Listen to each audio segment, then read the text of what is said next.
features craftivist Sarah Corbett, recorded live at TEDx Youth at Bath 2016. If you enjoy listening to TED Talks, we think you'll like David Miliband's new TED book, Rescue. We are in the midst of a global refugee crisis, but what can we possibly do to help? By turning a blind eye to refugees, we are betraying our own history, values, and interests. International Rescue Committee President David Miliband explains how we can make a difference and why we cannot afford to fail. Rescue is available now wherever you buy your books. Visit itunes.com/TEDbooks for Rescue and other titles in the TED Books series. A few years ago, about 7 years ago, I found myself hiding in a festival toilet, a music festival toilet.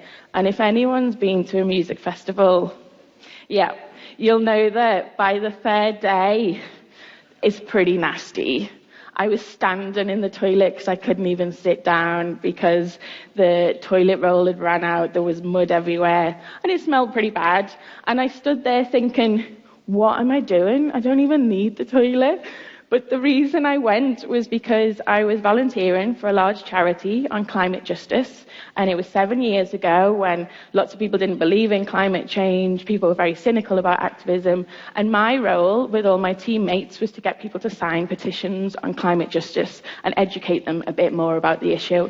And I cared deeply about climate change and lots of inequality. So I'd go and I'd talk to lots of people, which made me nervous and drained me of energy. But I did it because I cared.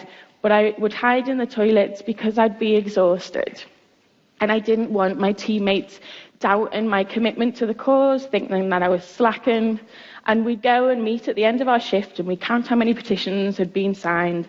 And often I'd win the amount of petitions signed, even though I had my little breaks in the toilet. But I was always very jealous of the other activists because either they had the same amount of energy as they had when they began the shift of getting people to sign petitions, or often they had more energy and they'd be really excited about then going to watch the bands in the evening and having a dance. And even if I loved the bands, all I wanted to do was to go back to my tent and have a sleep because I just feel completely wiped out.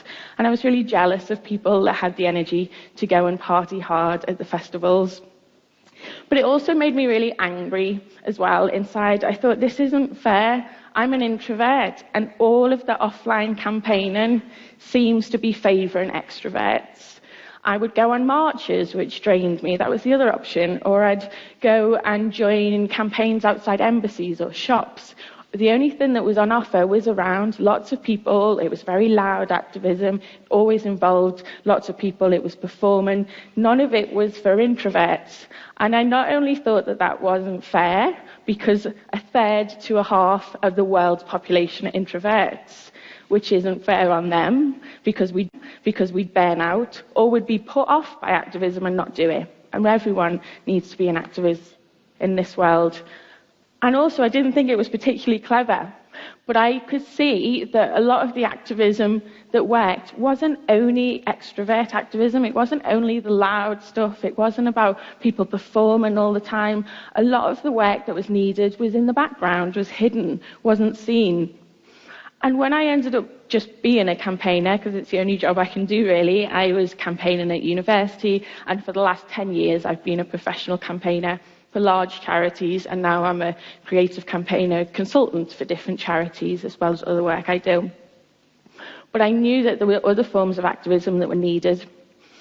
I started tinkering about 7 years ago to see what quieter forms of activism I could engage with so I didn't burn out as an activist, but also to look at some of the issues I was concerned about in campaigning. I was very lucky that when I worked for Oxfam and other big charities that I could read lots of big reports on what influenced politicians and businesses and general public, what campaigns worked really well, which ones didn't. I'm a bit of a geek, so I look at all of that stuff. And I wanted to tinker around to see how I could engage people in social change in a different way. Because I think that if we want the world to be more beautiful, kind and just, then our activism should be beautiful, kind and just. And often it's not. And today I just want to talk about 3 ways that I think activism needs introverts. I think there's lots of other ways, but I'm just going to talk about 3. And the first one is activism is often very quick, and it's about doing. So extroverts, often their immediate response to injustices, we've got to do stuff now, we've got to react really quickly. And yes, we do need to react, but we need to be strategic in our campaigning. And if we just act on anger, often we do the wrong things. I use craft, like needlework, like this guy behind me is doing, as a way to not only slow down those extrovert doers, but also to bring in nervous, quiet introverts into activism. By doing repetitive actions like handicraft, you can't do it fast, you have to do it slowly. And those repetitive stitches help you meditate on the big, complex, messy social change issues and figure out what we can do as a citizen, as a consumer, as a constituent, and all of those different things. It helps you think critically while you're stitching away. And it helps you be more mindful of what are your motives. Are you that Barbie aid worker that was mentioned before? Are you about joining people in solidarity? Or do you want to be the saviour, which often isn't very ethical? But doing needlework together as well, extroverts and introverts and ambiverts, everyone's on the scale in different places. Because it's a quiet, slow form of activism, it really helps introverts be heard in other ways, in other areas where they're often not heard. So because it sounds odd, but while you're stitching, you don't need eye contact with people. So for nervous introverts, it means that you can stitch away next to someone or a group of people and ask questions that you're thinking that often you don't get time to ask people, or you're too nervous to ask if you give them eye contact. So you can get introverts who are those big, deep thinkers saying, that's really interesting that you want to do that extrovert form of activism that's about shaming people or quickly going out somewhere. But who are you trying to target and how? And is that the best way to do it? So it means you can have these discussions in a very slow way, which is great for the extrovert to slow down and think deeply, but it's really good for the introvert as well to be heard and to feel part of that movement for change in a good way. Some ways we do it is stitch cards about what values we thread through our activism and making sure that we don't just react in unethical ways. Sometimes we work with art institutions where we'll get over 150 people at the V&A who can come for hours, sit and stitch together on a particular issue and then tweet what they're thinking or how it went, like this one. Also, I always think that activism needs introverts because we're really good at intimate activism. So we're good at slow activism and we're really good at intimate activism. And if this year's told us anything, it's told us that we need to, when we're engaging power holders, we need to engage them by listening to people we disagree with, by building bridges, not walls, and by being critical friends, not aggressive enemies. And one example that I do a lot with introverts, but with lots of people, is make gifts for people in power. So not be outside screaming at them, but to give them something like a bespoke handkerchief, saying, don't blow it, use your power for good. We know you've got a difficult job in your position of power. How can we help you? And what's great is for the introverts, we can write letters while we're making these gifts. So for us, Marks and Spencer's, we tried to campaign to get them to implement the living wage. So we made them, all the board members, 14 board members, bespoke handkerchiefs. We wrote them letters, we boxed them up, and we went to the AGM to hand deliver our gifts and to have that form of intimate activism where we had discussions with them. And what was brilliant was that the chair of the board told us how amazing our campaign was, how heartfelt it was. The board members, like Martha Lane Fox, who has hundreds and thousands of followers on Twitter and highly influential in business, tweeted how impressed she was. And within 10 months, we'd had meetings with Marks and Spencer's to say, we know this is difficult to be a living wage employer, but if you can be one, the rest of the sector will look at it. And it's not right that some of your amazing workers are working full time and still can't pay their bills. And we love Marks and Spencer's. How can you be the role model that we want you to be? So that was that intimate form of activism. We had lots of meetings with them. We then gave them Christmas cards and Valentine's cards to say we really want to encourage you to implement the living wage. And within 10 months, they'd announced to the media that they were going to pay the independent living wage. And now, thank you. And now we're trying to work with them to be accredited, which is really important. And we went back to the last AGM this June, and we had these amazing one-to-one discussions with the board members who told us how much they loved their hankies and how it really moved them what we were doing. And they all told us that if we were standing outside screaming at them and not being gentle in our protests, they wouldn't have even listened to us, never mind had those discussions with us. And I think introverts are really good at intimate activism because we like to listen, we like one-to-ones, we don't like small talks, we like those big juicy issues to discuss with people. We don't like conflict, so we avoid it at all costs, which is really important when we're trying to engage power holders, not to be conflicting with them all the time. The third way I think activists are really missing out if they don't engage introverts is that introverts, like I said, can be half of the world's population.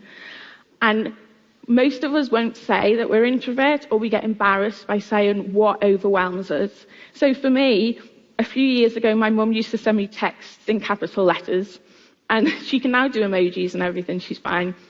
But as soon as I'd see this text, I'd wince. I'd think, oh, it's capital letters, it's too much. And I'd have to ignore it to read the lovely text she sent me. And that's a bit embarrassing to tell people that capital letters overwhelm you.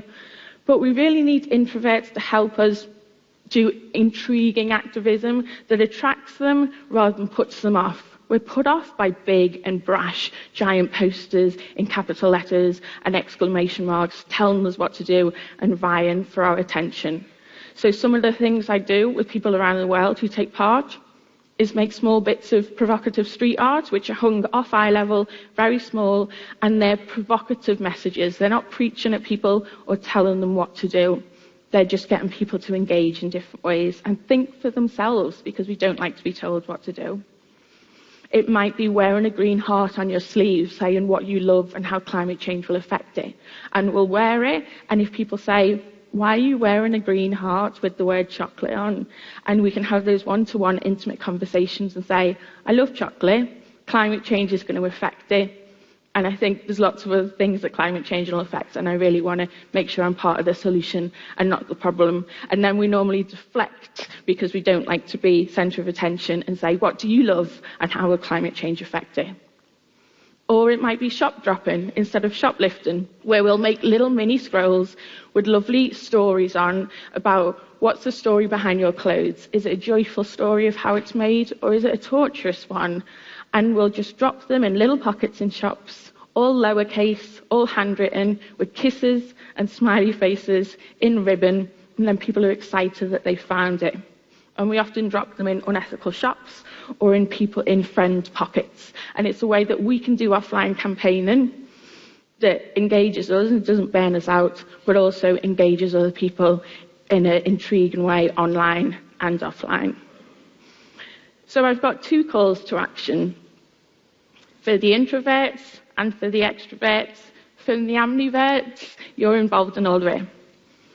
For the extroverts, I want to say that when you're planning a campaign, think about introverts. Think about how valuable our skills are just as much as extroverts.